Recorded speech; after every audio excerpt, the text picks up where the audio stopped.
MNA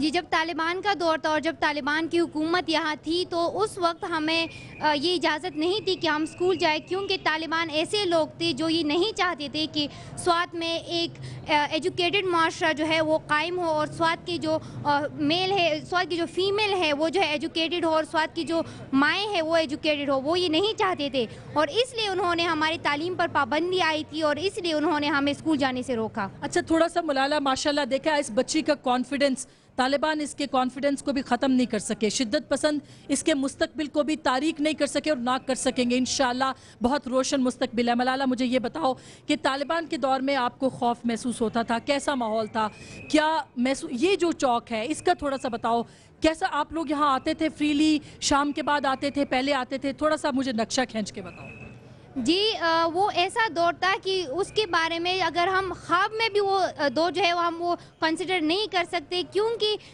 وہ ایک خوف کا دور تھا، اس وقت ہمارے دلوں میں ایک خوف موجود تھا، اور طالبان جو تھے وہ ہر رات مطلب مڈ نائٹ جو تھی وہ ایک دو لوگوں کو، ایف سی کو یا پولیس کو یا اس چوک میں لا کر وہ پہلے ذبح کرتے تھے اور پھر انہیں لٹکا دیتے تھے، اور ان کے ساتھ ایک نوٹ بھی چھوڑ دیتے تھے کہ 12 بجے سے پہلے یا 11 بجے سے پہلے ان لاشوں کو آپ نے نہیں ہٹانا، تاکہ سب لوگ انہیں دیکھ لیں، اور پھر ان کو دیکھ کر جو بچیاں تھی اسکول کی وہ اس راستے سے گزرتی تھی تو ان کا بھی وہ جو نفسیاتی امراض کا جو اس میں اضافہ ہو گیا۔ تو وہ دور جو تھا وہ جنوری 2009 وہ ہماری جو اس ساری طالبانائزیشن ہے اس کا وہ سب سے برا، سب سے ڈارکیسٹ مہینہ تھا، کیونکہ وہ ایسا مہینہ تھا جب اس مہینے میں ہماری تعلیم پر پابندی عائد ہوئی، اس مہینے میں بہت سارے لوگوں کو ذبح کیا گیا، اس مہینے میں بہت زیادہ دھماکے ہوئے، اس مہینے میں ہم چین کی نیند کبھی نہیں سوئے، کیونکہ رات کو موٹر گولوں کی آواز آتی تھی، رات کو ہمیں یہی خوف ہوتا تھا کہ ایسا نہ ہو کہ طالبان ہمارے گھر آ جائے اور ہمیں جو ہے کہیں نہ وہ چوک میں لے جائے اور ہمیں لٹکا دے، کل کو ہماری لاش اس چوک میں ملے گی لوگوں کو، یہی خوف اور یہی ڈر ہوتا تھا ہمیں۔ اور جو ہماری اسکول پر پابندی عائد ہوئی وہ ہمارے لیے سب سے پریشان کن اور سب سے جو حیرت کی بات تھی، کیونکہ پہلی بار ہم نے تاریخ میں پہلی بار دیکھا تھا کہ اسکولوں پر بھی پابندی عائد ہوگی، یہ ہمارے لیے کچھ نیا تھا، اور ہمیں اس وقت اس طرح فیل ہو رہا تھا کہ یہ ہمیں دوبارہ جو ہے اس پتھر کے دور میں دھکیلا جا رہا ہے جہاں لڑکیوں کو زندہ دفنایا جاتا تھا، اور ہمیں ایسا فیل ہو رہا تھا کہ اب ہم کبھی نہیں پڑھیں گے، اور ہمارے جو سپنے ہیں ان پر پانی پھیر دیا گیا، تو اب ہم جہاں پہ یہاں پہ کھڑے ہیں۔ یہ تھوڑا سا آپ کو انٹرپٹ کر رہی ہوں، پیچھے آپ نے دیکھا ہوگا کچھ منچلے جو ہیں وہ سوزوکی پہ جا رہے تھے اور وہ سوات کے بارے میں زندہ باد کے نعرے لگا رہے تھے۔ مجھے ملالہ یہ بتاؤ، مجھے بڑی خوشی اور فخر ہے، ہم پاکستان فوج پہ تنقید بھی بہت کرتے ہیں، لیکن یہ کم از کم سکسیس سٹوری ہے، اور ہمیں فخر ہے اپنے پاک فوج کے، پاکستان کے پولیس کے سپاہیوں پہ جنہوں نے یہاں پہ قربانیاں دی اور یہاں پر امن قائم کیا۔ ہم ان کو جتنا خراج تحسین پیش کریں اتنا کم ہے۔ آج کیسا لگتا ہے آپ کو ملالہ، یہاں پر جو امن ہے اب آپ کو کیسا محسوس ہوتا ہے؟ جو آپ محسوس کرتی ہو وہ آپ بتاؤ۔ جی، آج جو میں یہاں کھڑی ہوں آپ سب لوگوں کے سامنے، میں جو یہاں بول رہی ہوں وہ سب پاک آرمی، پولیس، ایف سی اور سوات کی عوام کی وجہ سے، کیونکہ ان کی بہادری، ان کی دلیری کی وجہ سے یہ جو سوات ہے یہ دہشت گردوں سے صاف ہو گئے، اور دہشت گرد جو ہے آج یہاں پہ نہیں ہے، کیونکہ ہم اس قابل نہیں تھے کہ ہم یہاں کھڑے ہو جائیں اور ہم یہاں اتنی آسانی سے بات کر سکے، اور اب سوات کے حالات جو ہے بالکل نارمل ہے، ہم جو ہے اب آزادی سے اسکول جا سکتے ہیں بنا خوف و ڈر کے، اور ہم جو ہے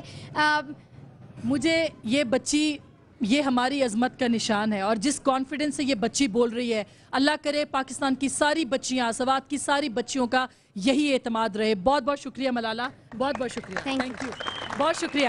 مجھے فخر ہے، اور یقین کیجئے میرے اپنے جذبات ایسے ہیں کہ میرے پاس الفاظ نہیں ہیں۔ میں جب سے یہاں پہ آئی ہوں، اور ہم پہلے بھی آئے تھے یہاں پہ، لیکن 7 بجے کے بعد یہاں بازار بند تھے، اب یہ مجمع اس بات کی گواہی دے رہا ہے کہ یہاں پر امن ہے اور ہمیں امن چاہیے ہر قیمت پہ۔ بہرحال میں گفتگو کا آغاز یوسف زئی صاحب آپ سے کرنا چاہتی ہوں، کیسا آپ تھوڑا بتائیں تاکہ پھر ہم پبلک کے پاس بھی جائیں، جو لوگ بولنا چاہتے ہیں وہ بھی بولیں اور کھل کے بولیں، ہم یہ کہتے ہیں کوئی روک ٹوک نہیں ہے، لیکن یہ بتائیے گا کہ اب حالات بہتر ہوئے ہیں، کمی کہاں پہ آپ کو نظر آ رہی ہے، بہتری کہاں مزید ہو سکتی ہے؟ شکریہ، سب سے پہلے تو ہم آپ سب کو خوش آمدید کہتے ہیں۔ جس طرح آپ نے اپنی ابتدائی کلمات میں بتایا کہ یہ خونی چوک جو ہے اب مزید خونی چوک نہیں ہے،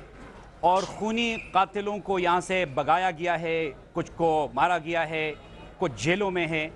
تو یہ ایک بہت بڑی کامیابی ہے۔ لیکن میں آپ کو یہ بتا دوں کہ ابھی بہت کچھ کرنا باقی ہے۔ آپ کو معلوم ہے کہ ہمیں دہشت گردی نے مارا،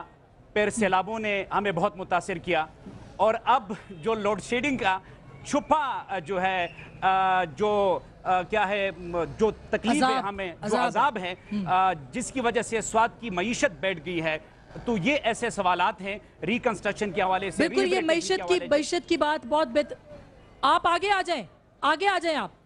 معیشت کی جو بات آپ نے شروع کی ہے عبدالرحیم صاحب، معیشت کے لیے امن بہت ضروری ہوتا ہے، امن ہو چکا آپ کا، لیکن سیلاب آیا، اس کے بعد اس نے جو بچا کچا کام تھا، 22 پل تباہ کر دیے، 46 ہوٹل برباد کر دیے، یہ سب کافی نقصان ہوا آپ کو۔ سوات مستقل جو ہے آزمائشوں سے گزر رہا ہے۔ کیا آپ سمجھتے ہیں کہ اس وقت صورتحال ایسی ہے کہ آپ اس کو کہیں کہ ٹورزم ٹھیک ہوگی، ٹریڈ ٹھیک ہوگی اس علاقے کی؟ آپ سمجھتے ہیں کہ ایسا امن ہو چکا ہے یہاں پہ؟ بسم اللہ الرحمن الرحیم۔ سب سے پہلے میں آپ لوگوں کا شکریہ ادا کرتا ہوں۔ بنیادی بات یہ ہے، پہلے بھی میں نے بتا دیا تھا کہ سوات میں جو کچھ ہو گیا ہے یہ قدرتی آفت نہیں تھی،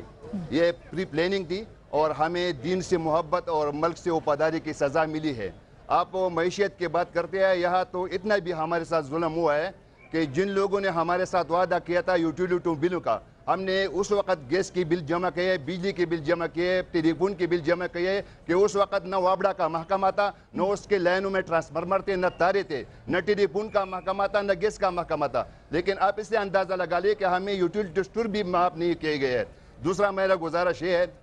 کہ ہم نے عظیم قربانی دی ہے، ہم نے خانہ بدوشی اختیار کی ہے، گھر گھر ہم نے پشاور مردان کی گلی کوچوں میں بھیک مانگی ہے، لیکن ہماری عظیم قربانی کا صلہ ایسا نالائق حکمرانوں نے 25,000 روپے لگا دیا۔ اتنی قربانی ہم نے دے دیا کہ ہمارے مائیں بہنیں شہید ہو گئے، ہمارے گھر مسمار ہو گئے، ہمارا بزنس، زراعت، صنعت، تجارت سب کچھ برباد ہو گیا۔ لیکن جتنا ایڈ باہر سے آ گیا ہے وہ پہلے اسلام آباد والوں نے جب میں ڈال دیا، اور پھر اس کے بعد جو تھوڑا بہت بچ گیا تھا وہ پشاور والوں نے جب میں ڈال دیا۔ میں یہ کہنا چاہتا ہوں، میرا ایک ریکویسٹ ہے،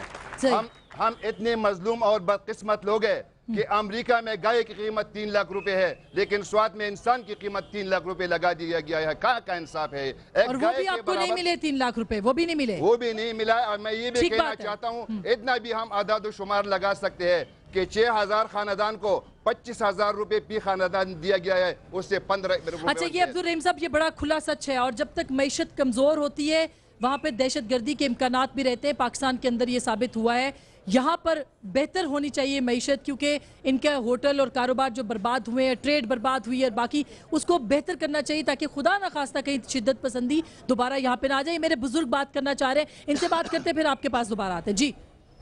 زب اخبل خبر پختو کے کم زگر جمال اردو ٹوٹا پوٹا رازی زیادہ نہ رازی اردو بھی بات کرنا ہے، تو پھر اگر کمزوری ہے تو پھر معافی ہونا چاہیے۔ کوئی بات نہیں۔ بہن، پہلے تو طالبانوں نے ہم کو مارا ہے، اس نے تو ہم کو نہیں بخشا۔ مطلب ہے کہ ہمارا کاروبار 3 سال تباہ ہوا ہے، مزدور بھی تباہ ہوا ہے، درمیانی طبقے بھی تباہ ہوا ہے، سرمایہ دار تو سرمایہ دار ہے، سرمایہ دار تو سرمایہ دار ہے۔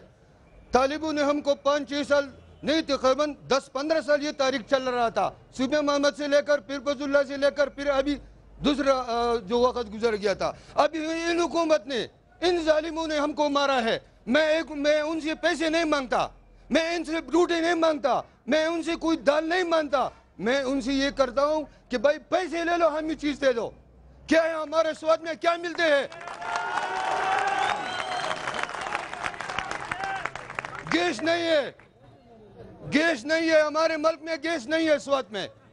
پیسے ہم دیتے ہیں، گیس نہیں ہے۔ بھائی بات سنو نا، ٹھیک ہے، گیس نہیں ہے، بجلی نہیں ہے، بجلی کو تو آپ دیکھ لو، 20 گھنٹے بجلی نہیں ہے۔ ہم مزدور لوگ ہیں، دن مزدوری کرتے ہیں، رات میں جاتے ہیں گھر میں بیٹھتے ہیں کہ سو رہے ہیں، 15 منٹ بجلی آتے ہیں، 2 گھنٹے بجلی نہیں ہے۔ اس گرمی میں ہم کس طرح سوئیں گے؟ خدا کی قسم میں آپ کو اپنا بات کر رہا ہوں، صبح ہم دکان پر 8 بجے آیا تھا، تو پھر ہم دکان پر کرسی پہ بیٹھا تھا تو سو رہا تھا،